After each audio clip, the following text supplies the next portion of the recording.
નમસ્તે વિદ્યાર્થી મિત્રો, ધોરણ 9 વિષય ગુજરાતી પદ્ય 11 મરજીવ્યા એમાં આપણે પ્રશ્નોની ચર્ચા કરીશું।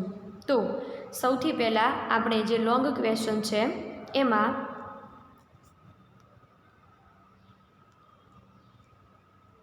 પહેલા પ્રશ્નની ચર્ચા કરીશું જે 4 માર્ક્સમાં પૂછાઈ શકે। મરજીવ્યા કાવ્યમાં વ્યક્ત થતો જીવન માટેનો દ્રષ્ટિકોણ તમારા શબ્દમાં વર્ણવો। પ્રશ્ન શું કહેવા માગે છે કે કાવ્યની અંદર વ્યક્ત થતો જીવન માટેનો દ્રષ્ટિકોણ આપણે આપણા શબ્દોમાં રજૂ કરવાનો છે। તો જોઈએ આમાં કયો દ્રષ્ટિકોણ આપણને જોવા મળે છે। કાવ્યમાં તો આપણે જોઈ ગયા, હવે આપણે પ્રશ્નની ચર્ચામાં એને જોઈશું। તો સૌથી પહેલાં તો મરજીવ્યા એટલે શું? તો સમુદ્રના તળિયે જઈને મણિ મોતીનો કોષ લાવવાવાળા વ્યક્તિને મરજીવ્યા કહેવામાં આવે છે। સમુદ્રના પાણી ખૂબ ઊંડા હોય છે, એમાં કેટલાય હિંસક પ્રાણીઓ હોય છે અને આ બધાથી એમને પોતાના જીવને જોખમ હોય છે, પરંતુ તે ક્યારેય આ બધાની ચિંતા કરતા નથી કે કોઈ પ્રાણી મને ખાઈ જશે, સમુદ્રની પાણી કેટલું ઊંડું છે, આવા બધા વિચારો તેઓ ક્યારેય કરતા નથી। જો આવા વિચારો કરે તો ક્યારેય તળિયે જઈ અને મણિ મોતીનો કોષ લાવી શકે નહીં। તો એ મનના કેવા હોય છે? મક્કમ હોય છે। તો આ જીવનનો દ્રષ્ટિકોણ છે કે ભાઈ આપણે મનના કેવા રહેવું જોઈએ? મક્કમ રહેવું જોઈએ। એમના હૃદયમાં ઉત્સાહ અને સાહસ જોવા મળે છે। તેમના પર પ્રિયજનોની શિખામણની કોઈ પણ અસર થતી નથી।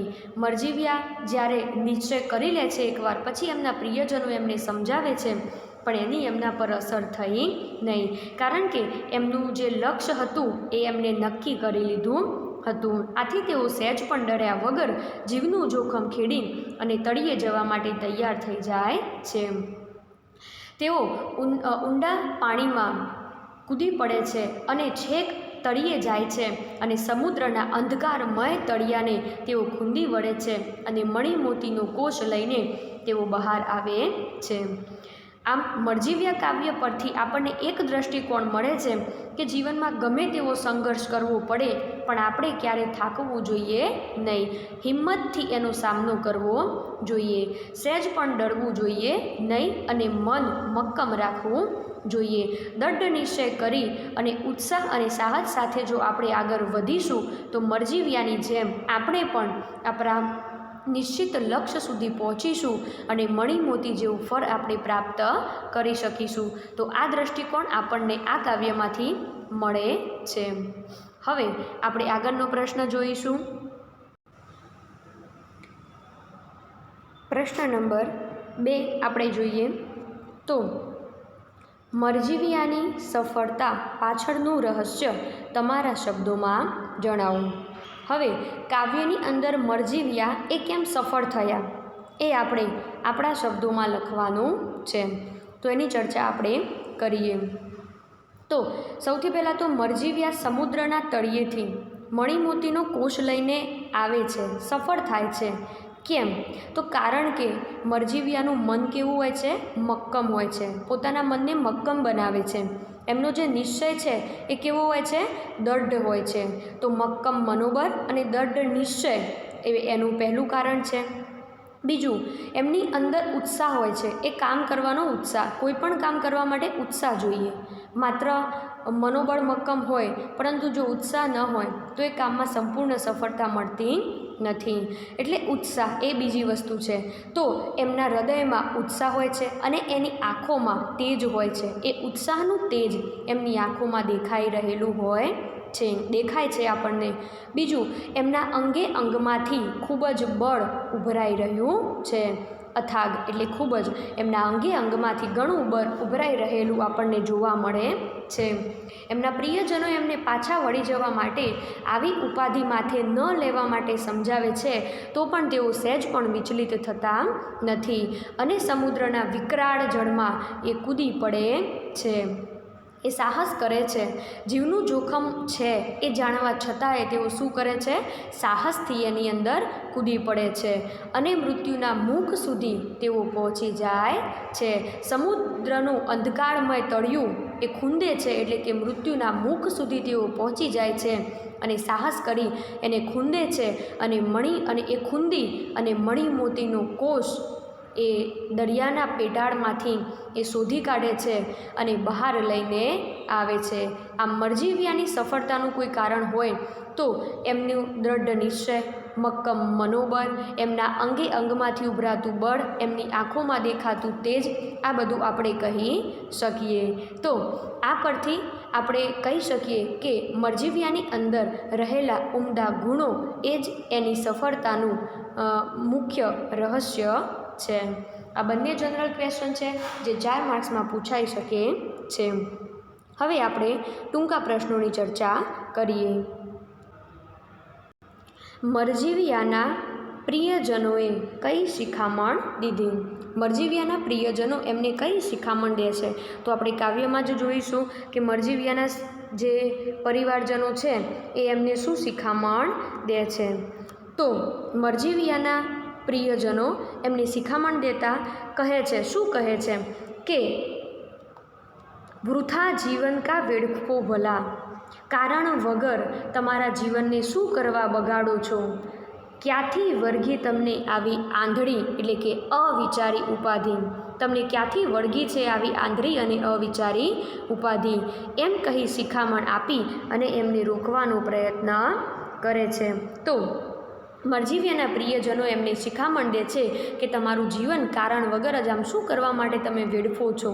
આમ સમુદ્રમાં કૂદી પડવાની આવી વિનાશકારી અવિચારી આવી ઉપાધિ તમને ક્યાંથી વળગી છે? આવી શિખામણ એ સજલ નેત્રે એટલે કે આંખમાં આંસુ સાથે આવી શિખામણ આપે છે અને એમને રોકવાનો પ્રયત્ન કરે છે. હવે આપણે આગળનો પ્રશ્ન જોઈએ. સમુદ્ર ભણી જતી વખતનો મરજીવિયાઓનો ઉત્સાહ તમારા શબ્દોમાં વર્ણવો. સમુદ્ર ભણી એટલે કે સમુદ્ર તરફ જતી વખતે મરજીવિયાની અંદર જે ઉત્સાહ જોવા મળતો હતો એ આપણે આપણા શબ્દોની અંદર એનું વર્ણન કરવાનું છે. તો એના ઉત્તરમાં કાવ્યની શરૂઆતમાં જ આપણે જોયું વિદ્યાર્થી મિત્રો, એક વખતે ફરીથી આપણે જોઈ લઈએ. સમુદ્ર ભણી ઉપડ્યા કમળને કસી રંગથી. મરજીવિયા જ્યારે સમુદ્ર તરફ ઉપડે છે ત્યારે એના ઉત્સાહનું વર્ણન આપણે કરવાનું છે. તો સૌથી પહેલાં આપણે લખી શકીએ કે મરજીવિયા સમુદ્ર તરફ જાય છે ત્યારે સૌથી પહેલાં કમરને કસે છે ઉત્સાહથી. કમરને કસવી એટલે કે મજબૂત મનોબળ બનાવવું. તેઓ દૃઢ નિશ્ચય કરી અને ખૂબ જ ઉત્સાહ સાથે આગળ વધે છે.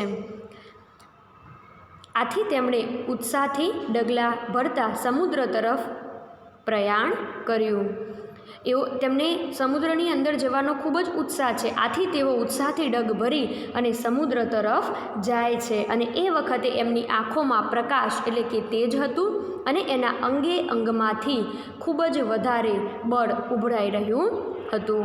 તો મરજીવિયાનો ઉત્સાહ એ સમુદ્ર તરફ જતા હતા ત્યારે એમનામાં કેવો ઉત્સાહ હતો? તો સૌથી પહેલાં તો તેઓ દૃઢ નિશ્ચય કરી અને કમરને કસે છે ઉત્સાહથી.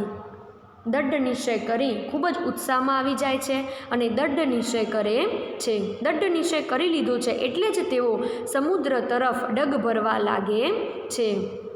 અને સમુદ્ર તરફ જ્યારે તેઓ જતા હોય છે ત્યારે એની આંખોમાં તેજ હોય છે અને એના અંગે અંગમાં અથાગ બળ આપણને જોવા મળે છે. સ્વાધ્યાયના પ્રશ્નો અહીંયા પૂરા થાય છે. એક્સ્ટ્રા ક્વેશ્ચન છે એની ચર્ચા કરીએ. સમુદ્રમાં કૂદી પડવાનું મરજીવિયાનું સાહસ વર્ણવો. પ્રશ્ન ફરીથી બોલું છું. સમુદ્રમાં કૂદી પડવાનું મરજીવિયાઓનું સાહસ વર્ણવો. તો વિકરાળ એવા સમુદ્રની અંદર અફાટ પુષ્કળ પ્રમાણમાં મોજા ગિરિમારા જેવડા મોજા ઉછળી રહ્યા હતા અને દરિયો પણ ખૂબ જ ગર્જના કરી રહ્યો હતો. આવી પરિસ્થિતિની અંદર તેઓ સહેજ પણ ડર્યા વગર અંદર કૂદી પડે છે. જ્યારે તેઓ કૂદે છે ત્યારે આ વિકરાળ મોજા એમના હૃદય સાથે અથડાય છે પણ તેઓ કોઈ જગ્યાએ પીછેહટ કરતા નથી. અને એ સાહસિક મરજીવિયાઓ સમુદ્રના અગાધ જળની અંદર કૂદી પડે છે. અગાધ એટલે ખૂબ જ ઊંડા જળમાં, ખૂબ ઊંડે સુધી. આવી પરિસ્થિતિમાં પણ તેઓ ખૂબ ઊંડે સુધી જાય છે. જાણે મૃત્યુની ગુફામાં તેઓ પ્રવેશ કરે છે. આમ એમનું સાહસ આપણને જોવા મળે છે. સ્વાધ્યાયમાં છેલ્લે કાવ્ય પંક્તિ છે. ખૂંધા મરણના તમોમય તળો અને પામ્યા અખૂટ મણી મોતી કોષ લઈ બહાર એ આવ્યા. ખૂંધ્યા મરણના તમોમય તળો એટલે કે કાવ્યની અંદર આપણે શું જોયું તો મરજીવ્યા એ સમુદ્રની અંદર કૂદી પડે છે. કૂદીને છેક ક્યાં જાય છે તો સમુદ્રના તળિયે જાય છે.